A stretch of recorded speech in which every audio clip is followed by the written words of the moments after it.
사도행전 1장 1절에서 8절까지 우리 함께 같이 보도록 하겠습니다.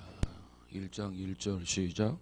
데오빌로여, 내가 먼저 쓴 그네는 무릇 예수께서 행하시며 가르치시기를 시작하실부터 그가 택하신 사도들에게 성령으로 명하시고 승천하신 날까지의 일을 기록하였노라. 그가 고난받으신 후에 또한 그들에게 확실한 많은 증거로 진히 살아계심을 나타내사 40일 동안 그들에게 보이시며 하나님 나라의 일을 말씀하시니라. 사도와 함께 모이사 그들에게 분부하여 이르되 예루살렘을 떠나지 말고 내게서 들은 바 아버지께서 약속하신 것을 기다리라. 요한은 물로 세례를 베풀었으나 너희는 몇 날이 못 되어 성령으로 세례를 받으리라 하셨느니라. 그들이 모였을 때에 예수께 여쭈어 이르되 주께서 이스라엘 나라를 회복하심이 이때니이까 하니 이르시되 때와 시기는 아버지께서 자기의 권한에 두셨으니 너희가 알 바 아니요 오직 성령이 너희에게 임하시면 너희가 권능을 받고 예루살렘과 온 유대와 사마리아와 땅끝까지 이르러 내 증인이 되리라 하시니라. 아멘. 아멘. 우리가 계속해서 마태, 마가, 누가까지 그 복음서를 통해서 주시고자 하는 핵심에 대해서 공부를 했어요. 그리고 요한복음으로 넘어가야 되는데 누가가 기록한 것이 누가복음과 사도행전입니다. 그래서 요한복음과 사도행전을 좀 순서를 바꾸어서 오늘은 사도행전에 대해서 이 사도행전을 통해서 하나님께서 주시고자 하는 메시지를 우리가 한번 공부하고 또 다음 주에는 요한복음으로 다시 돌아가서 요한복음을 좀 공부하려고 합니다. 그래서 오늘 제목을 뭐라고 했느냐 한번 따라서 해볼까요? 성령의 능력으로 펼쳐질 드라마. 예, 성령의 능력으로 펼쳐질 드라마다. 이렇게 제목을 선택했어요. 우리 한국 사람들의 일상 속에서 이제 TV 드라마 시청이라고 하는 것이 중요한 일과가 되었어요. 아마 여러분 가운데 TV 드라마 하나도 안 보는 사람이 있으면 한번 손 들어보세요. 나는 뭐 TV 드라마 하나도 보지 않습니다. 그러면 세 가지 이상이다 하는 사람 손 들어봐요. 세 가지 이상. 그 다음에 두 가지 이상이다 하는 사람 손 들어봐요. 나는 세 가지도 아니고 두 가지는 아니지만 하나 정도는 내가 보고 있다 하는 사람 손 들어봐요. 그래요. 손 내리세요. 사실 아마 여러분 손을 안 든 사람도 있지만 손을 들기가 좀 죄송스러워서 안 든 사람이 많을 거예요. 월화가 뭐지? 월화 드라마. 수목이 뭐지? 수목 드라마. 또 주말에 뭐하지? 토요일 저녁, 주일 저녁 무슨 드라마. 또 금요일은 뭐지? 나름대로 여러분 드라마 시청하는 게 중요한 일과가 되었을 거예요. 뭐 하든 안 하든 손을 들든 안 들든 다 알고 있습니다. 또 그것이 우리 신앙생활에 굉장히 장애가 되고 있다는 거예요. 야, 오늘 주말 연속곡을 봐야 되는데 교회를 가야 되나? 드라마를 봐야 되나? 그렇게 생각하고 나면 야, 지난주까지 여기까지 했는데 그 다음이 궁금해져요. 어떻게 전개될까? 에이, 낮에 교회 갔다 왔으니까 저녁에 그 다음 이어지는 드라마를 봐야지. 그래가지고 큰 결심하고 결단하고 오늘 밤에 교회에 안 나온 사람이 많이 있을 줄로 믿습니다. 자, 그렇다면 어떤 요인이 우리로 하여금 그처럼 강력하게 우리의 시선과 우리의 마음을 TV 브라운관에 집중시키냐 말이에요. 왜 TV 브라운관에 우리의 시선과 우리의 마음을 빼앗기느냐 말이에요. 가장 중요한 이유는 전편의 마지막이 끝나게 되는데 그 마지막 끝나는 그 부분이 어떤 절정에 일어나서 딱 끝났단 말이에요. 그러니까 그 다음 편이 궁금해지는 거예요. 그 다음 편을 보고 싶은 거예요. 어떤 사람은 궁금해가지고 왜 그렇게 한 주일이 안 가지? 빨리 지나가야 주말 드라마를 보는데 이러면서 손을 꼽아서 날수가 지나가기를 기다리는 사람이 있어요. 그런 마음을 가지고 아멘 주 예수여 어서 오시옵소서 이렇게 신앙생활 한다면 참 건강할 거예요. 자, 그 궁금증 때문에 그 다음에 어떻게 전개될까? 주인공이 살아날까? 죽을까? 그 위기를 어떻게 모면할까? 그 주인공에 대한 궁금증, 그것에 드라마에 중독이 된다는 거예요. 그래서 항상 드라마 끝날 때쯤 되면 자막이 하나 나오게 되는데 어떤 자막이 나오느냐? To be continuous. 다시 말하면 다음 편에 계속 기대하시라. 그게 중독이 돼. 그게 중독이 돼. 자, 그렇다고 한다면 오늘은 이 누가가 기록한 누가복음에 이어서 사도행전을 기록하게 됩니다. 우리가 누가복음을 지난 주일 저녁에 우리가 한번 살펴봤어요. 누가가 누가복음을 기록한 요인이 뭐냐? 누가가 누가복음을 통해서 우리에게 주시고자 하는 메시지의 내용이 뭐냐? 우리가 그걸 공부했어요. 그래서 누가복음은 누가가 전하는 복음의 전편이고 오늘 사도행전은 누가가 전하는 복음의 후속편이에요. 그래서 순서를 좀 이렇게 바꿔가지고 오늘 사도행전을 우리가 공부하게 됩니다. 자, 그러면 사도행전 1장 1절 오늘 본문 1절을 한번 가서 볼까요? 시작.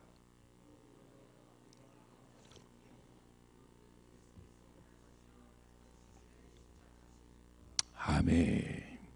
데오빌로요, 내가 먼저 쓴 글에는 이렇게 말하죠.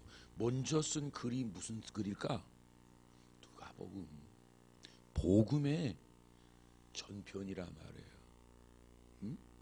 먼저 쓴 글에는 무릇 예수께서 행하시며 가르치시기를 시작함부터 그랬어요. 그런데 오늘 이 사도행전 1장 1절과 누가복음 1장 3절, 누가복음 1장 3절을 한번 우리가 보고 얼마나 같은가, 흡사한가 그 부분을 한번 확인해 보도록 하겠습니다. 한번 비교해 보십시다. 누가복음 1장 3절 시작.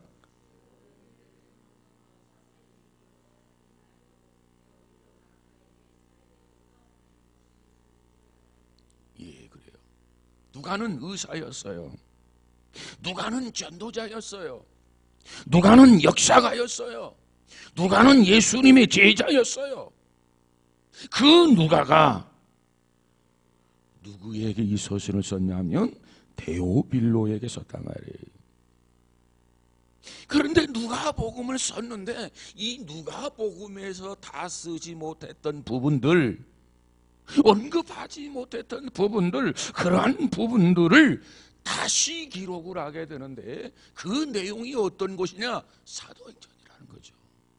그래서 사도행전은 누가가 기록했던 복음의 후속편이다, 이렇게 말씀을 드리는 겁니다. 자, 그러면 2절을 한번 가서 볼까요? 누가복음 사도행전 1장 2절 시작.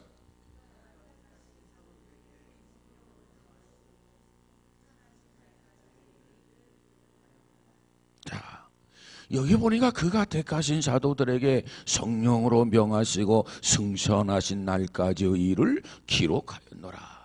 그 다음 누가복음에 넘어가서 누가복음 1장 3절을 한번 다시 볼까요? 1장 2절 시작.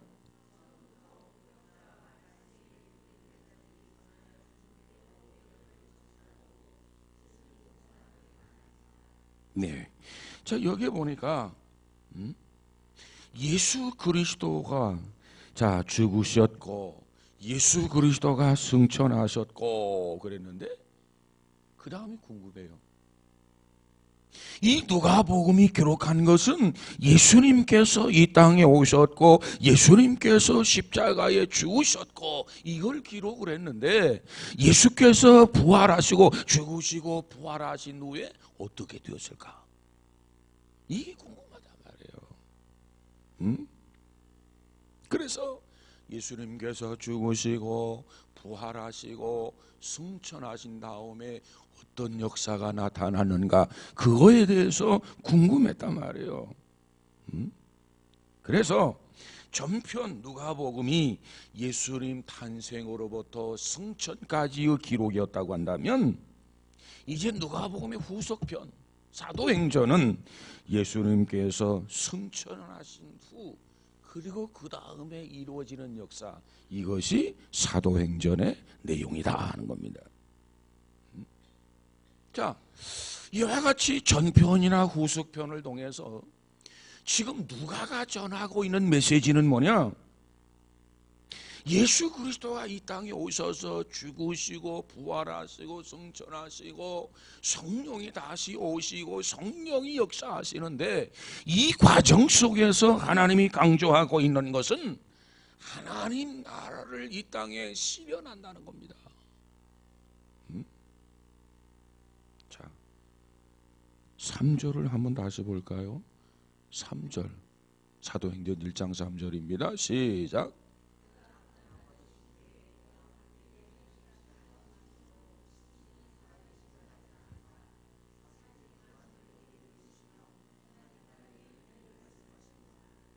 예, 그렇습니다.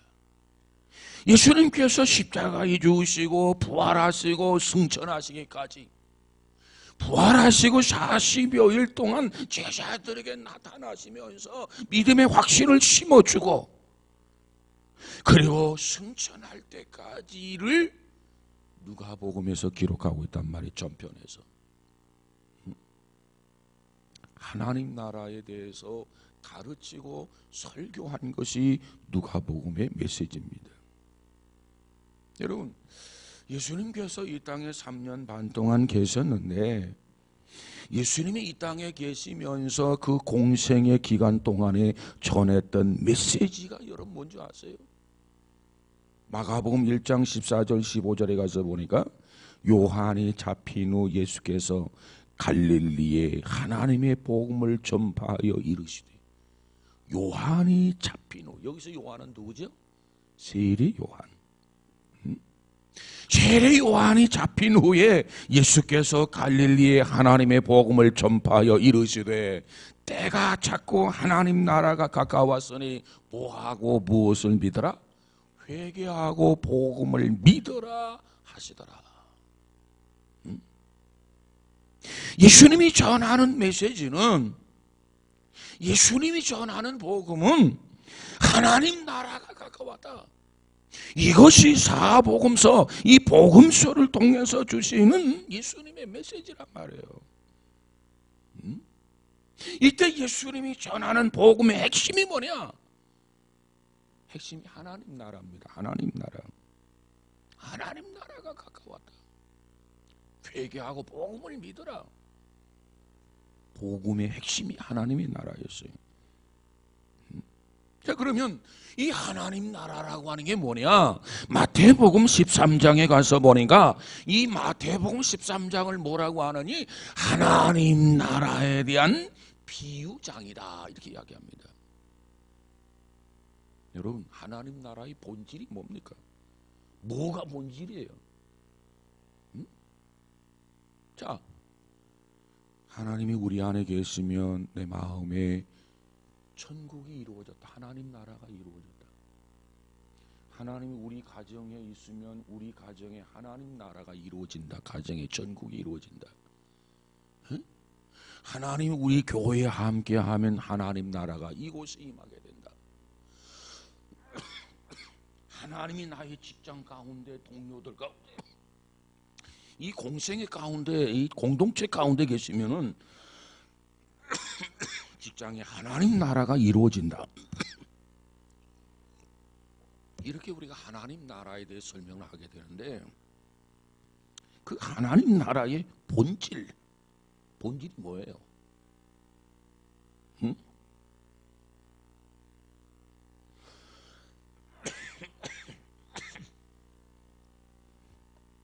우리가 성경에서 말하는 하나님 나라 본질이 뭐냐 말이야. 성경에서 말하는 하나님 나라 본질은 한마디로 말하면 하나님의 통치입니다. 통치. 하나님의 다스림이 있는 곳에, 하나님의 통치가 있는 곳에, 하나님의 지배가 있는 곳에, 하나님의 절대적인 주권이 인정되는 곳, 그곳이 뭐냐? 그곳이 하나님 나라예요. 내가 거역하고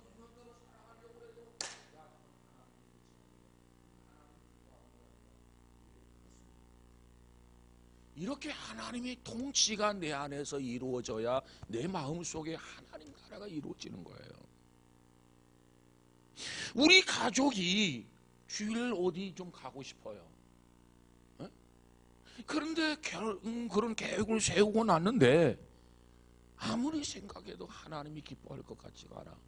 그래서 우리가 주일날 우리 가족끼리 남이섬을 가기로 했는데 이거 하나님이 기뻐하는 게 아니야. 그래서 그 계획을 취소한다.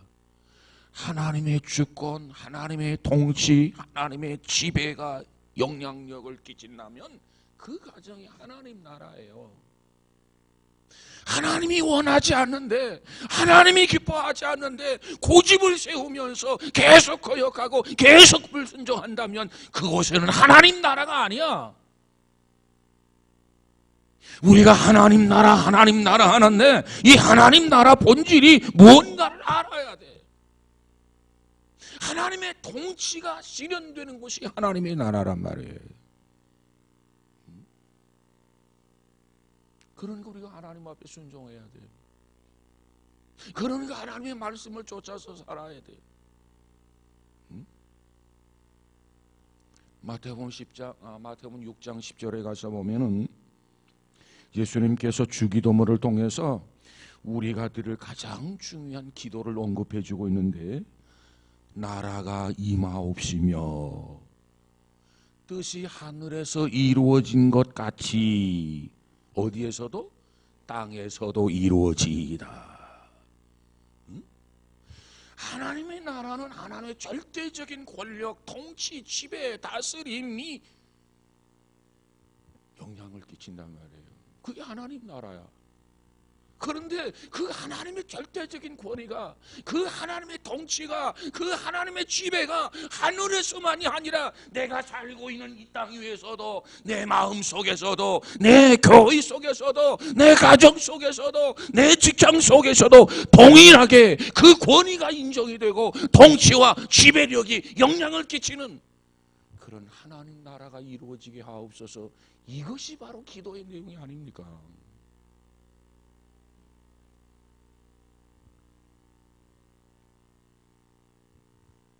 사도행전으로 넘어와가지고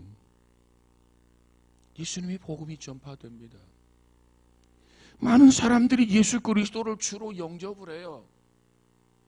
그리고 이 주님을 따라요. 그 결과 어떻게 됩니까?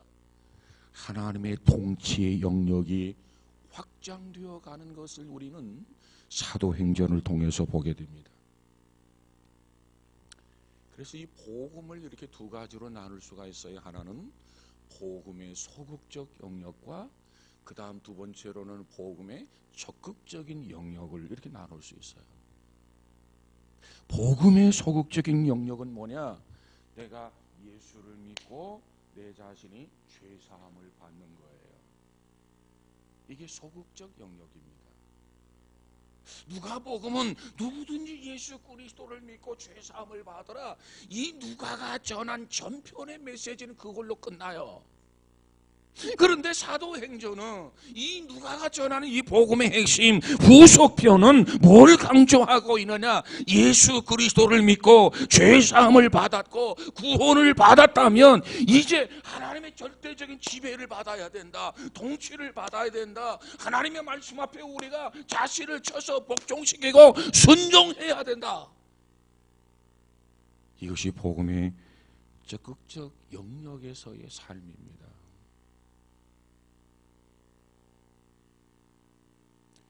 누가복음에서는 우리의 죄 사함을 위해서 예수님이 십자가에서 죽으셨어요.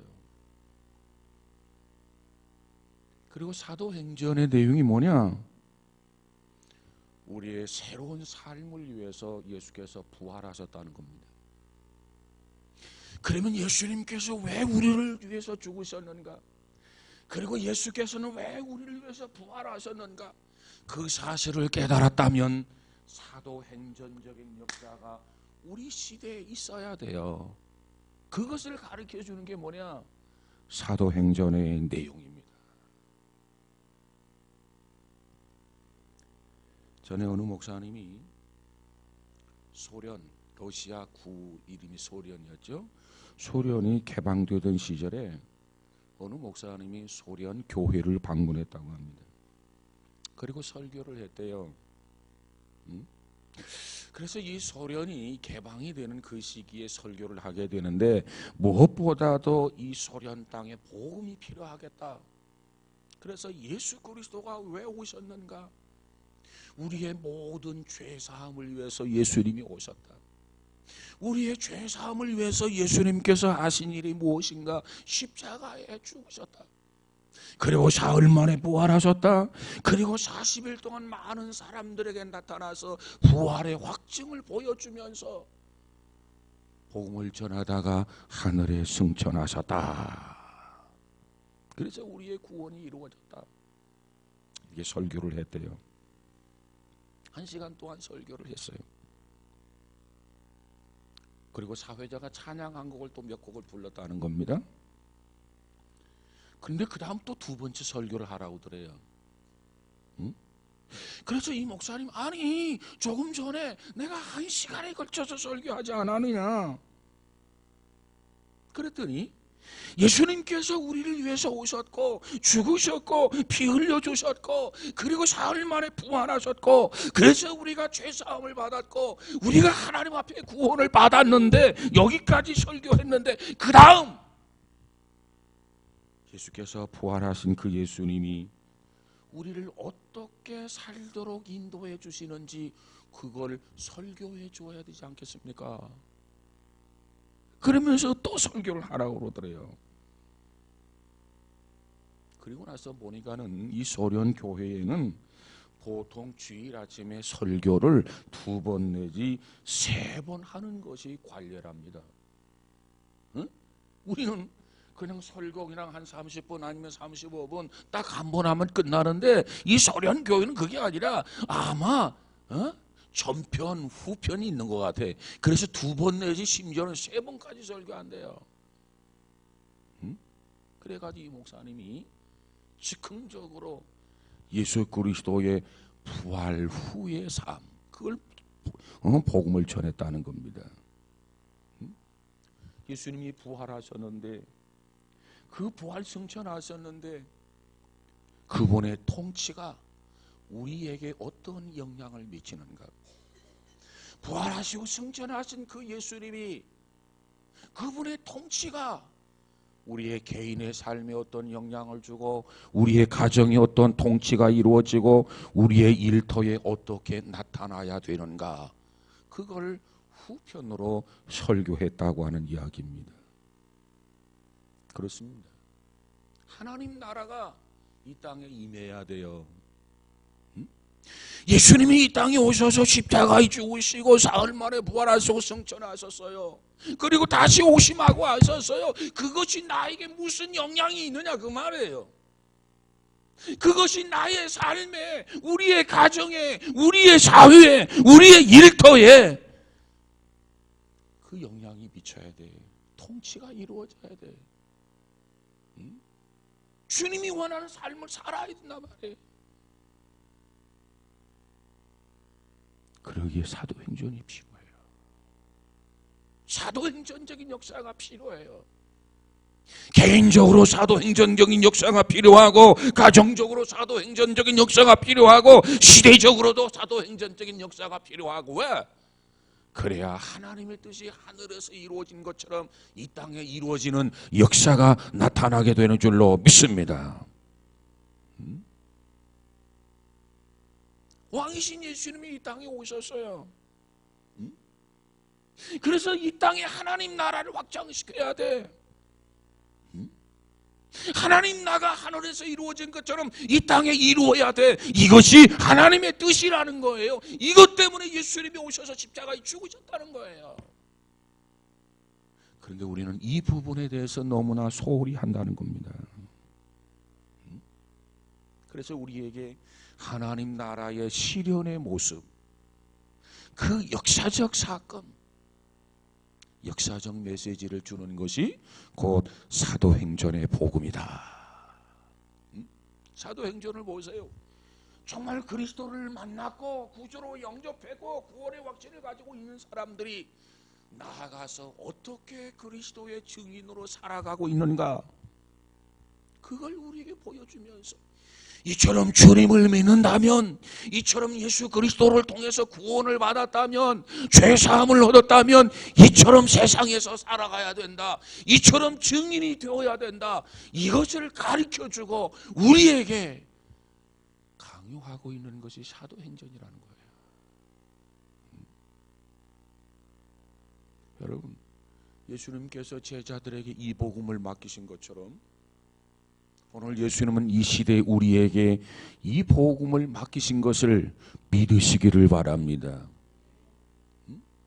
당시에 예수님이 죽으신 것에 대한 제자들이 그 일의 증인이었어요. 그런데 예수님의 제자들이 다 세상을 떠났어요. 이제는 누가 그 일의 증인이 되어야 되느냐? 믿는 우리들이 예수 그리스도의 증인이 되어야 된다는 거예요. 이걸 원하는 것이 사도행전입니다.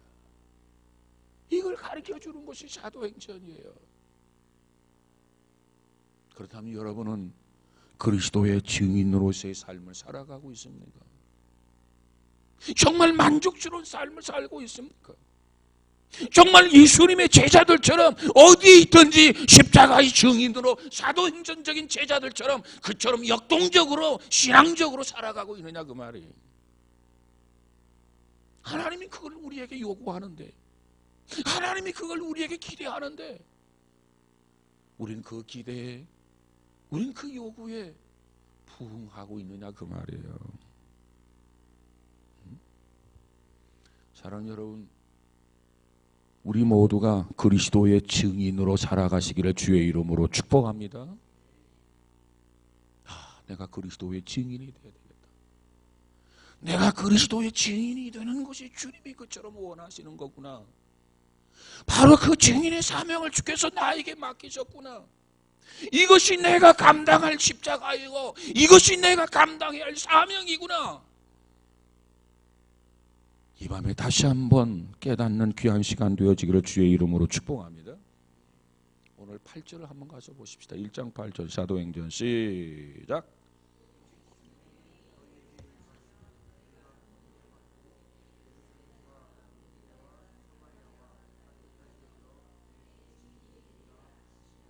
오직 성령이 너에게 임하시면 너희가 권능을 받고 예루살렘과 온 유대와 사마리아 땅끝까지 이르러 내 증인이 되리라 하시니라. 여기서 증인이라고 하는 말은 순교적 증인이란 말이에요. 그냥 적당히 하는 말이 아니야. 적당히 심심하니까 농담하는 식으로 이렇게 하는 그런 증인이 아니야. 정말 내가 죽어도 좋다. 정말 이것만은 반드시 내가 상대방에게 고지시켜야 되겠고 전해줘야 되겠고 들려줘야 되겠다. 믿든지 안 믿든 둘째 문제다. 내가 이 복음을 전하다가 매를 맞아도 죽어도 좋다. 내가 이걸 시인하고 증거하다가 내가 돌에 맞아도 죽어도 좋다. 이런 마음을 가지고 순교적 증인으로 살아가는 그 증인을 말하는 거예요.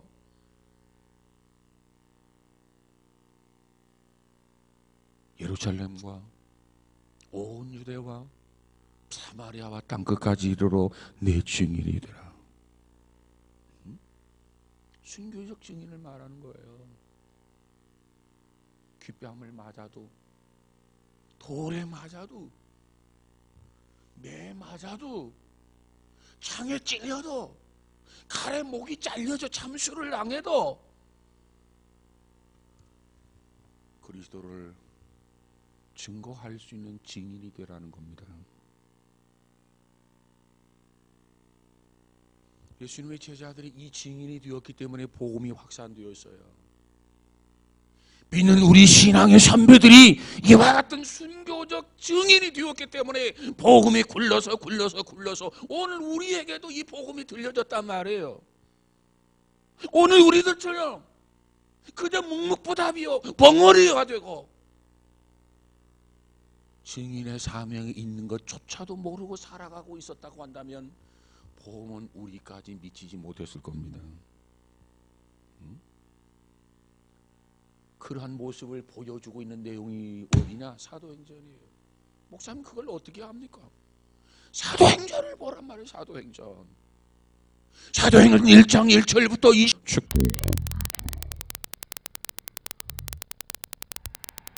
사도행전 7장이라서 우리가 스데반이 돌로 죽임을 당하게 되죠.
기도하고 자기 영혼까지 주님 앞에 의지하는 의리하는 그 모습을 우리에게 보여주고 있잖아요.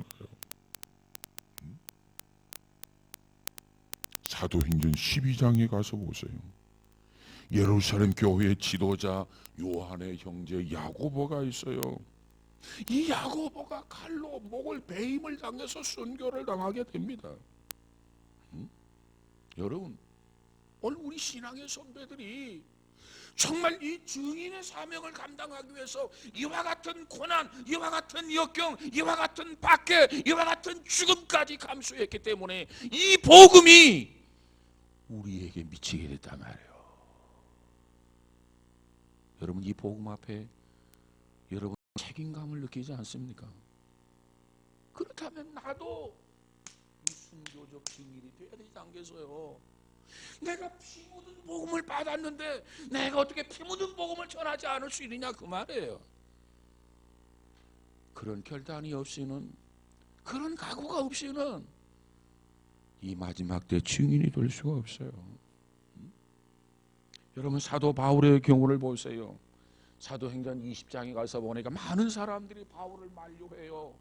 지금 로마에 가게 되면 죽임을 당한다는 거예요. 예루살렘에 올라가면 죽임을 당한다는 거예요. 그래서 만류하지만 그때 바울이 뭐라고 말합니까? 자기 자신은 사명자라는 거예요. 자기 자신은 증인이라는 거예요. 그래서 내가 예루살렘으로 가야 된다는 거예요.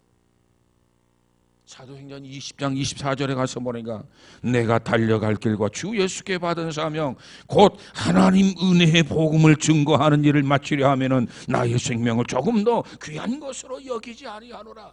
주 예수께 받은 사명이 있어요. 주 예수께 받은 사명이 뭐예요? 주님께서 십자가에 죽으시면서 이 복음을 우리에게 주고 이것 전해다오. 이것이 주 예수께 받은 사명이 아닙니까? 그것은 은혜의 복음이에요. 복음을 듣는 자마다 구원받아요.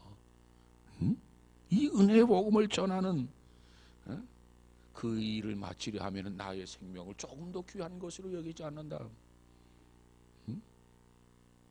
사도행전 마지막 부분에 가서 보면 로마 입성하는 바울이 나오죠.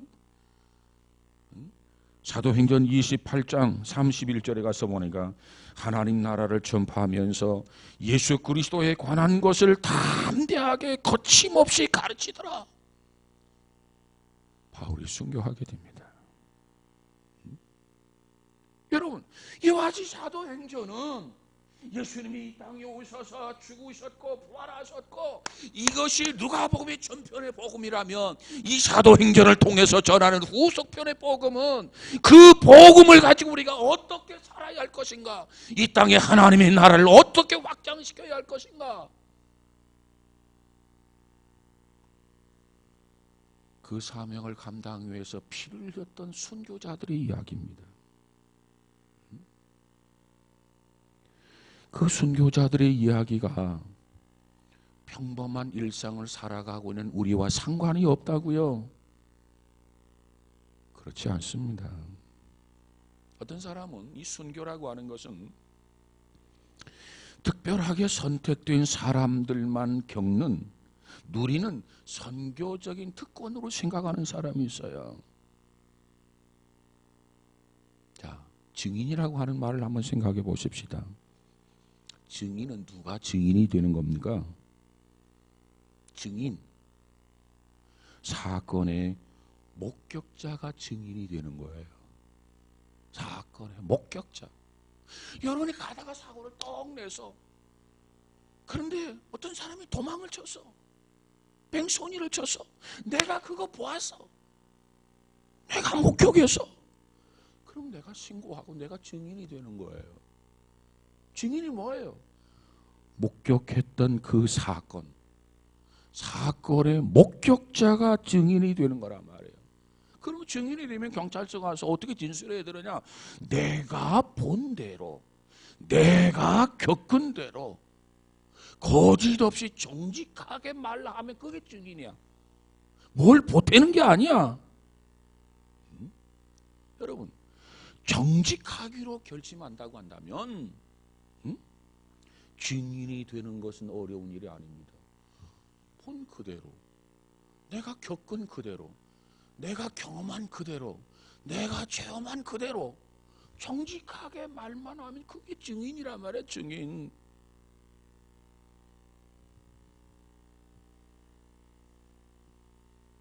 증인은 정직해야 돼요. 증인은 진실해야 돼요. 정직할 용기만 있다면, 진실할 용기만 있다면 누구나 증인이 될 수 있습니다. 마가복음 5장에 가서 보면 귀신을 들렸던 자가 예수님을 만나게 돼요. 그리고 예수님을 통해서 치유의 은혜를 입었어요. 그리고 예수님을 절절절 따라가요. 그때 예수님께서 그 여인에게 증인의 삶을 살라고 말씀하는데 아주 단순하게 가르쳐 줍니다. 뭐라고 가르쳐 주냐면 마가복음 5장 19절을 한번 가서 보십시다. 마가복음 5장 19절. 증인이 뭔가? 본 대로 겪은 대로 목격한 대로 정직하게 그대로만 말하면 되는 것이 증인이야. 마가복음 5장 19절 시작.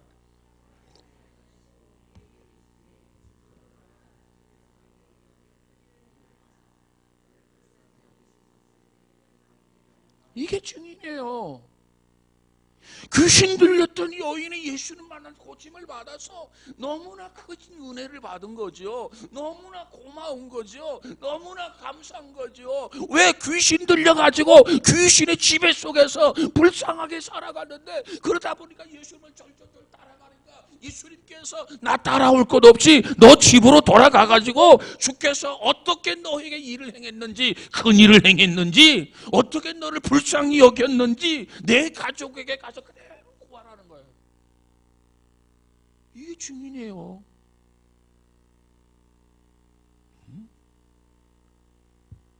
주께서 어떻게 나를 구원하셨습니까?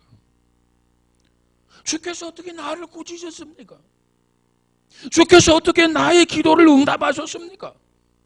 주님께서 지금까지 어떻게 나를 인도해 주셨습니까? 그대로 말하면 되는 거예요. 누구에게?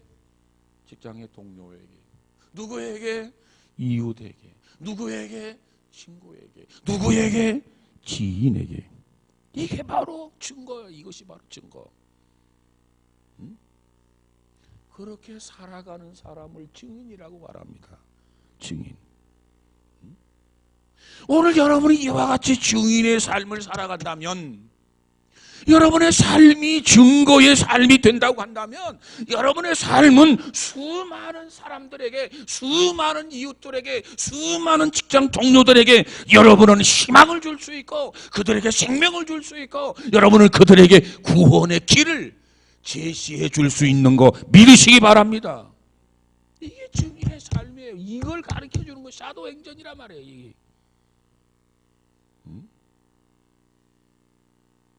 내가 예수를 체험해서, 그리고 신앙으로 살아가. 그러면 어떻게 예수를 체험했는지, 어떻게 내가 지금 살아가고 있는지, 그걸 들려주면 되는 거예요. 정직하게 들려주면 되는 거예요. 진실하게 들려주면 되는 거예요. 이게 바로 증인이란 말이에요. 증인. 오직 성령이 임하시면 너희가 권능을 받고 예루살렘, 유대, 사마리아 땅 끝까지 이르러 나의 증인이 되라.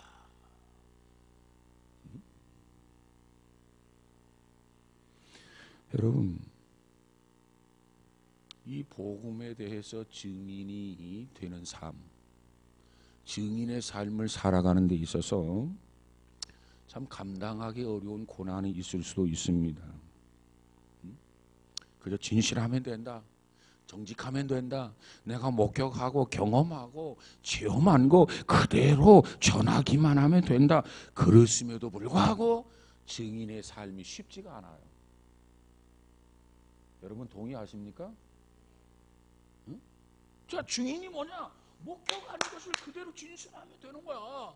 쉽지 않아요. 단순하지 않아요. 어렵지 않잖아요. 그럼에도 불구하고 예수 그리스도의 증인이 된다라고 하는 우리의 삶 속에 쉽지가 않아요. 간단하지가 않아요. 말은 간단한데 실제적으로는 간단하지 않아요. 응? 그런데 여기에 진짜 복음이 있습니다. 우리가 예수의 증인이 되는 것은 우리의 결단, 우리의 전략, 우리의 수고, 우리의 노력, 우리의 애씀, 그것에만 의존해서는 안 된다는 거예요.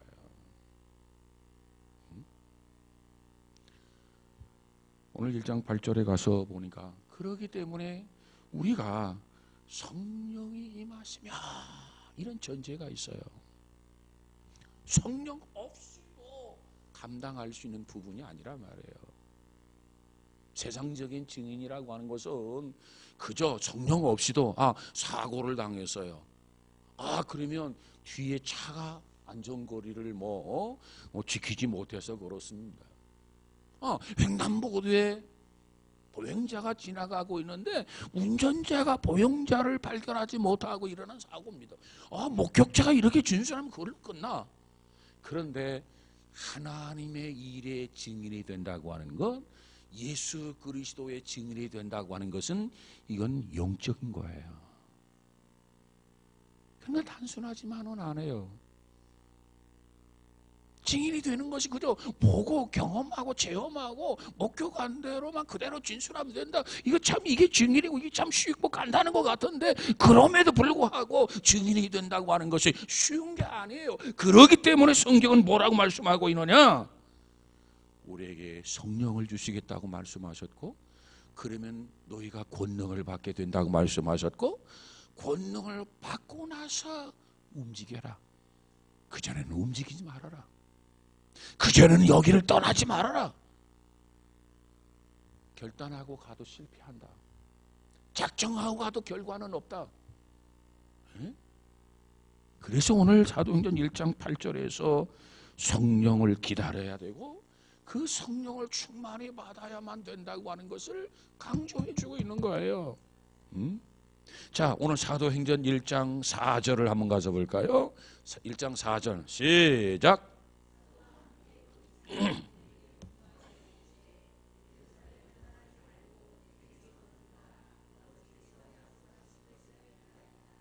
말씀한 대로 단순하고 그저 쉽게 증인이 간단하다고 한다면은 그저 얘들아 자 지금부터 흩어져라 그랬을 거예요. 근데 여기 4절에 보니까 그들에게 분부하여 이르시되 예루살렘을 떠나지 말고 내게서 들은 바 아버지께서 약속하신 걸 기다려라. 여러분, 누가가 전하는 누가복음의 마지막 대목에서 강조한 내용이거든요. 누가복음 24장 49절 한번 보세요. 24장 49절. 누가가 전한 누가복음 24장 49절, 누가의 복음 전편 누가복음 24장 49절 시작.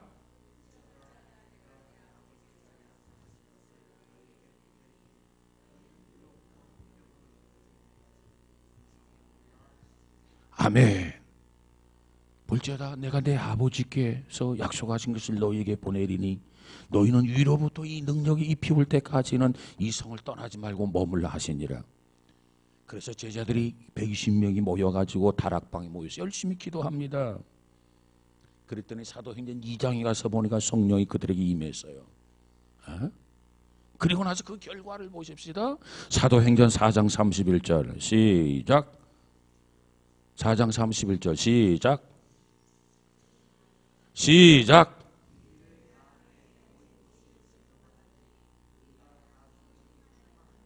이 120명이 모여가지고 열심히 기도했어요. 왜? 주님 말씀 그대로 약속하신 것을 너희에게 보내리니 너희는 위로부터 능력이 입히울 때까지 이 성을 떠나지 말고 머물러 있어라. 그래서 이 120명이 모여가지고 열심히 기도했단 말이에요. 그랬더니 필기를 다음에 모인 곳이 진동하더니 약속하신 그대로 성령이 온 무리에게 충만히 임했어요. 충만히 받으니까 그들에게 권능이 주어졌어요. 권능이 주어지니까 그들은 이제는 복음을 전하지 아니하고는 안달을 하는 거예요. 못 견디는 거예요. 그래서 담대히 나가서 하나님의 말씀을 전하니라.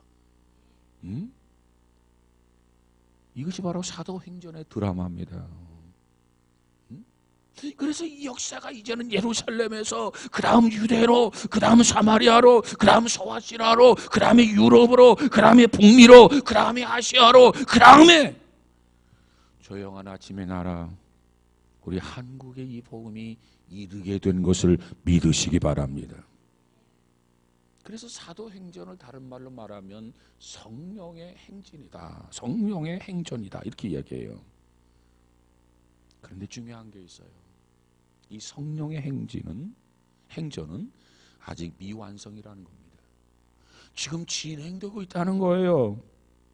사도행전은 28장에서 끝나는 게 아니라 29장, 30장, 31장, 32장, 33장 계속해서 성령의 역사는 지속적으로 이루어지고 있다는 겁니다. 언제까지?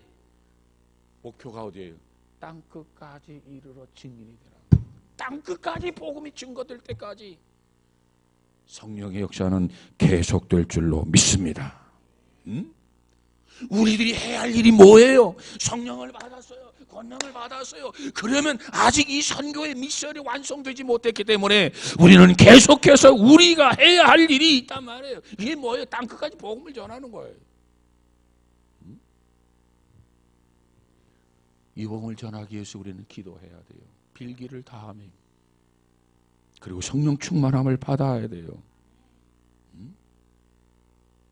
그래서 나가서 담대히 하나님의 말씀을 전하니라. 우리가 땅끝까지 복음을 전해야 된단 말이에요. 여러분, 우리가 어떻게 전도할 것인가? 너무 고민할 필요가 없어요. 선교의 주체, 전도의 주체가 누구죠? 성령님이에요. 전도의 주체가 나가 아니에요. 선교의 주체가 나가 아니에요. 성령이에요, 성령. 우리는 그 주체에 순종하는 거예요. 성령의 역사에 우리가 순종하는 거예요. 순종할 때 나를 도구로 사용하셔서 복음을 땅끝까지 전하도록 역사해 주실 줄로 믿습니다. 오늘 오고 오는 세대에 하나님을 계속해서 성령을 부어주실 거예요. 그들을 전부 사명자로 만들 거예요. 그들이 가는 곳마다 복음을 전하게 될 거예요. 이웃을 전하고 지역을 전하고 국경을 넘어서 선교하게 되고 미전도 종족들에게 복음을 전하게 되고, 그래서 마지막 온 세계를 복음하는 기적의 역사가 나타나게 될 것입니다. 그때 예수님께서 이 땅에 재림하시는 거예요. 그날이 오기 전에 성령께서 일하실 마지막 사역지가 어디라고 생각하세요? 성령이 마지막으로 일하실 사역지가 어딜 것 같아요? 저는 아마도 북한 땅이 아닐까 그런 생각도 해봐요. 근데 추측이에요. 왜? 이 지구상의 마지막 분단 국가가 바로 이 한반도입니다. 우리는 마음껏 예배드리고 마음껏 찬양하고 성령의 역사를 우리는 경험하고 하나님 앞에 영광을 돌리면서 간증하며 살아가고 있지만은 정말 이북의 모습을 한번 보세요. 수령 유일체로서 문을 굳게 닫고 있는 것이 북한 땅 아닙니까? 마지막 성령이 일하실 장소는 아무리 생각해도 북한 땅인 것 같아요. 성령이 역사하실 때, 성령이 일하실 때 북한 땅이 무너지게 될 줄로 믿습니다. 그러면 나라의 통일이 오겠죠. 어쨌든 우리는 선교를 위해서 기도해야 돼요. 선교를 위해서 기도하면 성령을 부어주고 담대히 나가서 말씀을 전하니라. 선교를 위해서 준비해야 돼요. 선교를 위해서 우리가 기도해야 돼요. 그래서 마지막 때까지 증인의 사명을 잘 감당해서 하나님의 나라가 하늘에서 이루어진 것처럼 이 땅에 편만하게 이루어지는 귀한 역사를 경험하는 우리 모두가 다 되어지기를 주의 이름으로 축복합니다. 기도합시다. 거룩하신 주님, 오늘 이 사도행전을 공부했습니다. 사도행전 복음에 누가가 전하는 후속편으로서 예수 그리스도가 이 땅에 오셔서 죽으시고 부활하시고 사흘 만에 부활하실 뿐만 아니라 40일 동안 믿지 못하고 확신 갖지 못했던 저들에게 증거로 보여주었고 승천하시면서 다시 주셨던 그 말씀, 너희들은 예루살렘을 떠나지 말아라. 그리고 여기에서 기도해라. 약속하신 것을 주실 때까지 깨어 기도해라. 그리하면 성령이 임하게 될 것이다. 그리고 성령을 충만히 받게 되면 권능을 받게 될 것이다.